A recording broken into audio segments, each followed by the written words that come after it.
এবার তিনি যে রেলওয়ে ট্রানজিটের নামে করিডোর যেটা দিয়েছেন, বাস্তবে এটা ভবিষ্যতে ভারত এবং চীনের মধ্যে আগামীতে সম্ভাব্য তাদের মধ্যে যে যুদ্ধ এবং সংঘাত, বাংলাদেশ সে উদ্দেশ্যে বাংলাদেশের ভূমি, বাংলাদেশের জমি ব্যবহৃত হবে কিনা সে আশঙ্কা করবার সঙ্গত কারণ আছে। সুতরাং সেই জায়গা থেকে এটা বাস্তবে বাংলাদেশে ভবিষ্যতে, যেটা দেখলাম বিএনপির মহাসচিব বলেছিলেন, বাংলাদেশকে তার একটা বাফার স্টেটে একটা পরিণত করবার জন্য, বাংলাদেশের জমিকে এখন চীনকে মোকাবেলা করবার জন্য এই সরকার বাস্তবে ভারতকে এখন বাংলাদেশের নৌবন্দর, সমুদ্র বন্দর, আমার রেল, আমার স্থল এবং সেখানে আমার করিডোর সুবিধা থেকে সমস্ত কিছু দিয়ে বাংলাদেশের ভবিষ্যৎকে বড় ধরনের বিপদের মধ্যে আজকে নেওয়া হচ্ছে।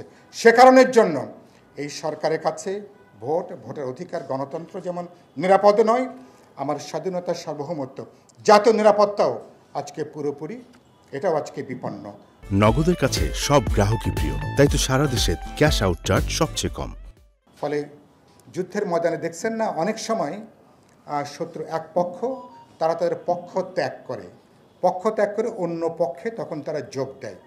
এখন দেখা যাচ্ছে এই সরকার সে তার ভোটবিহীনভাবে ক্ষমতায় থাকার জন্য তার এই যে কোনো শর্তে ক্ষমতায় থাকার বিনিময়ে বাংলাদেশের পক্ষ বাস্তবে সরকার ত্যাগ করেছে। বাংলাদেশ পক্ষ ত্যাগ করে এখন তারা ভারতীয় পক্ষে, ভারতীয় স্বার্থের পক্ষে এখন তারা অবস্থান গ্রহণ করেছে। সেজন্য এই সরকার এখন আর কোনোভাবেই বাংলাদেশকে প্রতিনিধিত্ব করছে না। বাংলাদেশে ভারতীয় স্বার্থের, ভারতের রাজনৈতিক, অর্থনৈতিক, বাণিজ্যিক স্বার্থের, ভারতের সামরিক এবং নিরাপত্তা বিষয়ক স্বার্থের বড় প্রতিনিধি বর্তমান সরকার এবং বর্তমান এই সরকারি দল। সেজন্য লড়াইটা অনেক বড়, কিন্তু লড়াইটা আবার অনেক সহজ হয়ে এসছে।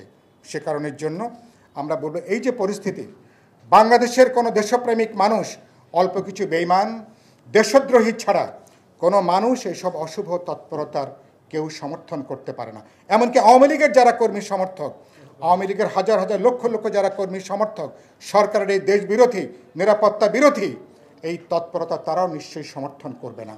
ইতিমধ্যে একটা গণ ঐক্য গড়ে উঠেছে। আপনারা যে আজকে উদ্যোগটা নিয়েছেন, আমি তাকে স্বাগত জানাই। আমরা বিরোধী দলগুলো, আমরা এর বিরুদ্ধে রাজপথে আমাদের যে ঐক্যটা আছে, আমাদের জন্য চ্যালেঞ্জ হচ্ছে সে ঐক্যটাকে রাজপথে কীভাবে কর্মসূচি আকারে আমরা হাজির করব। মানুষ আর একদিন এক মুহূর্তের জন্য এই সরকারকে মানুষ আর দেখতে চায় না। নগদের কাছে সব গ্রাহকই প্রিয়, তাই তো সারা দেশে ক্যাশ আউট চার্জ সবচেয়ে কম। একদিন বিলম্ব করা মানে মানুষের দুর্যোগ, দুর্ভোগ, দুর্গতি এটাকে আরও বেড়ে যাওয়া এবং পুরো দেশটাকে আরও জাহান্নামের দিকে, আরও বিপদের দিকে নিয়ে যাওয়া। সেজন্য আমরা আন্দোলনটা কীভাবে নতুনভাবে পুনর্গঠিত করব, সংগঠিত করব, মানুষ তেতে আছে।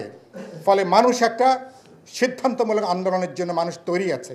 রাজনীতিকদের দায়িত্ব হচ্ছে বিগত আন্দোলনের একটু হিসাব নিকাশ করে পুরনো ভুলগুলো যাতে আমরা না করি, নতুনভাবে আন্দোলনটা পুনর্গঠন করে আমি মনে করি এবছরের মধ্যেই এই সরকারকে বিদায় দেওয়ার একটা পরিস্থিতি তৈরি করা। বাস্তবে সরকারই এই পরিস্থিতি তারা তৈরি করেছে, কিন্তু অটোমেটিক কোনো ঘটনা ঘটবে না। রাজনৈতিক নেতৃত্বকে ঝুঁকে নিতে হবে, সাহস নিতে হবে, প্রয়োজনীয় কর্মকৌশল প্রণয়ন করে জনগণকে আজকে ডাক দিতে হবে।